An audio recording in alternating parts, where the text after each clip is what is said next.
شوێنی نیشتەجێبوونی فەرماندەیەکی سوپا وێران کرا. ئۆتۆمبیلە سەربازەکان بەرباران کران و خۆپیشاندەرانی تووڕە لە شەقامەکاندا بڵاو بوونەتەوە. پاشەوەی ڕۆژی سێشەمە هێزە نیمچە سەربازیەکان لە پاکستان سەرۆک وەزیرانی پێشووی وڵاتەکە عەمران خانیان بە تومەتی گەندەڵی دەستگیر کرد، گرژی و ئاڵۆزیەکانی ئەو وڵاتە لە پەرەسەندندایە. خان لەنێو کۆمەڵە باڵەخانەکانی دادگای باڵا بوو لە ئیسلام ئاباد بوو ئەوەی لە هەمبەر ژمارەیەک دۆسیەدا داوای درێژکردنەوەی کەفالەتەکەی بکات. کاتێک هێزەکانی کە بەڕانجەر ناسراون هێرشیان کردە سەر ئەو هۆڵی کە بەرپرسانی دادگا لەو کاتەدا پیاداچوونەوەیان بەسەر زانیاریەکانی خاندا دەکرد، هێزە نیمچە سەربازیەکان خانیان بەبێ کورسیە دووچەرخەکەی پەرکێش کرد. عەمران خان کە پێشەوەی ببێتە سیاسەتمەدار یاریزانێکی بەناوبانگی یاری کرێکەت بوو، لە مانگی 11 ساڵی ڕابردوو هەوڵی تیرۆرکردنی درا و بریندار بوو، هێشتا برینەکەی قاچی بەتەواوەتی چاک نەبووتەوە. هەرزوو دوای دەستگیرکردنەکەی خۆپیشاندان لە سەرانسەری شارە گەورەکانی پاکستان دەستی پێکرد. چاوەڕێی ئەوەمان ناکرد کە خان سەرکردەیەکی گەورەی پاکستان سەرکردەیەکی زۆر خۆشەویست، تەنانەت بیرمان لەوەش نەکردبەوە کە ئەو هێڵا سوولە ببەزێنن.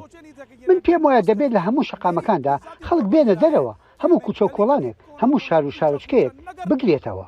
خان سوپای بەدەسەڵات و دەستگای هەواڵگیری پاکستان تومەتبەر دەکات بۆی دەستیان هەیە لە کێشە سیاسیەکانی و هەڕەشەکان بۆ سەرژیانی. لایەنگرانی خان پشتگیری لەو قسانە دەکەن سەرڕای ئەوەی لەلایەن لەشکرەوە ڕەت کراوەتەوە لە ئەنجامی تووڕەیەکی زۆردا لایەنگرانی خان لە شاری لاهوری ڕۆژهەڵاتی وڵاتەکە هەڵیان کوتایە سەرماڵی فەرماندەیەکی هێزی سەربازی و تاڵانیان کرد. ئەم شتانە بە پارەی باجی من کراون، ئەوان لە ماڵێکدا بوون کە هی ئێمەشە، بۆیە من شتم لە ماڵەکەی خۆم دەرهێناوە. لەگەڵ تێکهەڵچوونی خۆپیشاندەران و پۆلیس سەرانسەری پاکستان هەواڵی برینداربوون لە هەردوو لا بڵاو دەکرێتەوە. هەر لە دوای لابردنی خان لە پۆستەکەی ڕوبەڕووی دەیان دۆسیەی گوایە گەندەڵی و خیانەت و تیرۆر بوونەتەوە، بەڵام ئەو تومەتەکان ڕەت دەکاتەوە.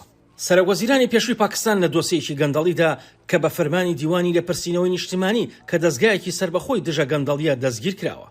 پاکستان لە مانگی 4 ساڵی ڕابردووە کەوتۆتە نێو ئاژاوەیەکی سیاسیەوە کاتێک خان بە دەنگی پەرلەمان متمانی لێسەندرایەوە پاش کەمتر لە 4 ساڵ لەو پۆستەی کە ماوەکەی 5 ساڵە.